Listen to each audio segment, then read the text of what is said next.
Hello, Future Hatter here while editing this video. I do want to say that this was my first tutorial, so a lot of the stuff I said in this tutorial was not quite right. I was very tired, so hopefully the little captions I put into the video really helped out. So sorry about that. Hope you guys learned something from this video. Okay, back to the video.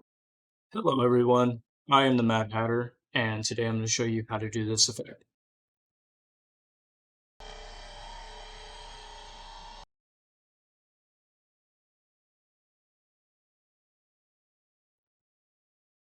Now, this was supposed to be a tutorial video, but I decided to make it more of a breakdown because it took me a while to remember what I did in the last video. This is more of a revamp. If you've seen my channel, there is another video on here that is called the same thing, but it was from several months ago, and I did it on an old laptop with a green sheet, but this time I didn't have a green screen, so I had to kind of manually rotoscope myself out. That didn't work out after a while, as you can tell, so I had to go ahead and make some improvisation. So obviously what you're going to need to do is you're going to need a video of your action. Of course, you're going to need your video of you pretending that you're facing through a wall. Excuse my look, it was very hot outside and it was very sunny. I couldn't see anything. A little action of me looking around and then walking on camera. And a very huge thing you're going to want to do, and I really wish people would have told me this about 5 years ago when I started visual effects. You're gonna want a clean plate because otherwise you're going to have to do a lot of rotoscoping and putting in a fake background, and it's just really just not great unless you have like a 3D software like Blender, Cinema 4D, 3ds Max, so on. So I'd highly recommend you do this because it's going to make it so much easier for when you're going through the wall and showing the way that your body's coming out of the wall. Because if you could tell from a specific clip from the Flash VFX, it is more of a, you can kind of see the arms coming in first, you can see the head coming in first. It's not just transparency and then full. So you're gonna need that. Um, and that's pretty much it. All it is just editing. I was gonna put some lightning bolts, but realized that would have been a little too much work at the moment, probably for a later down the road video. But as you can tell, I did quite a bit of comping. For this, you can use any compositor of your choice. As you can tell, I have a couple. Um, this one I'm using HitFilm Pro because of Mocha. So pretty much what this effect is, just go to here. It's already exported everything. So what I have is I took my footage into Runway ML and I did a simple, if I can get,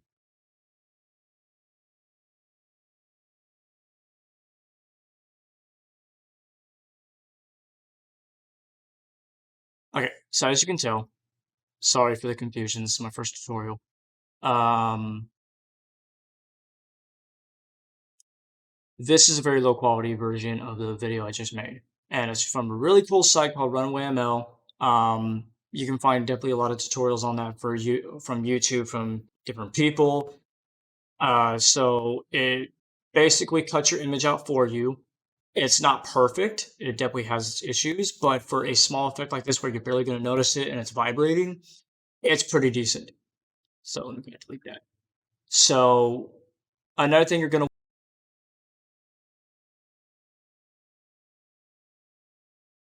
to so pretty much what I'm going to show you is you have this right here, which I'm pretty sure is the audio, I think. Yeah, so that's the audio, and I just put it below that. You're also going to need your background, which I would highly recommend that if you want a moving background, just record several minutes of the background from your camera and or phone. Um, and that should do it for a couple of minutes. Or if you just have a plain white wall, a plain colored wall or something like that, for starters, you can pull a pretty good key out of that, or you can just save the frame and that'll work too. I did that with my first video. So what you're going to want to do is take this video right here. And when you're done, you're going to cut it up. So what you really want to do is you want to go to the editor and of anything you're doing, and you're going to want to find the part where you actually walk through the wall.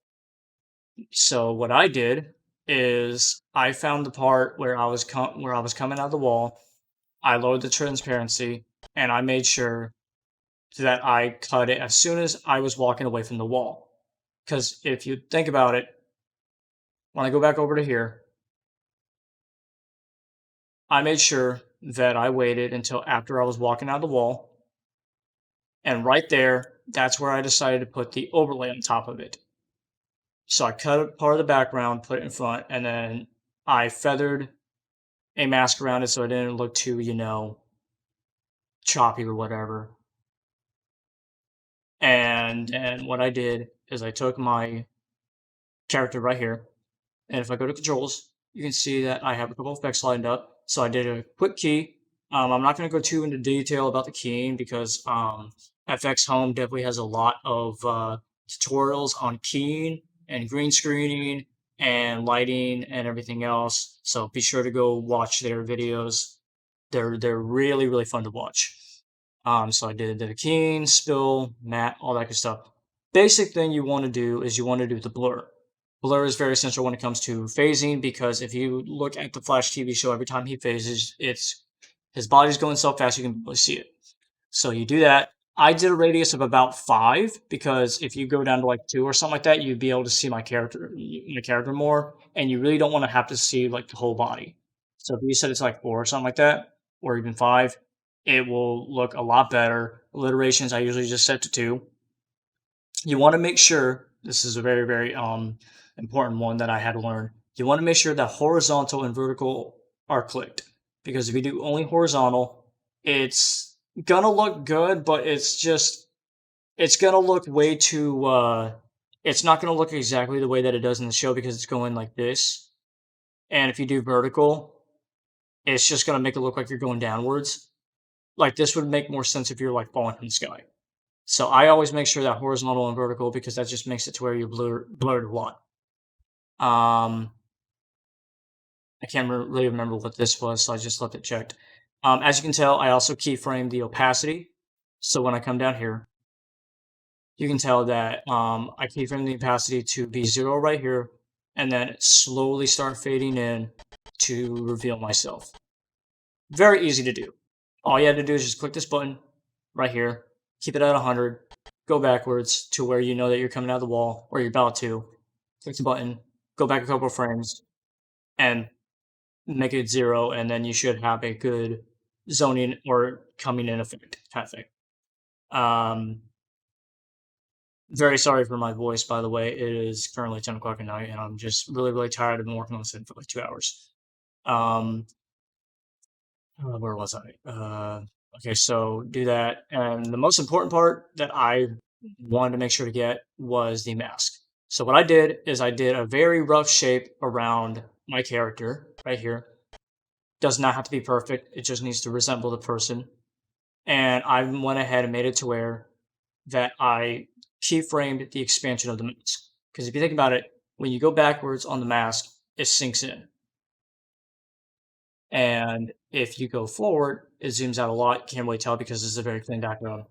Um, I did that on the green screen itself because that just makes it to where that if you go do the mask expansion going backwards, that the green screen itself is going to disappear, but in a very interesting way, as you can tell, it kind of has this weird blobby look.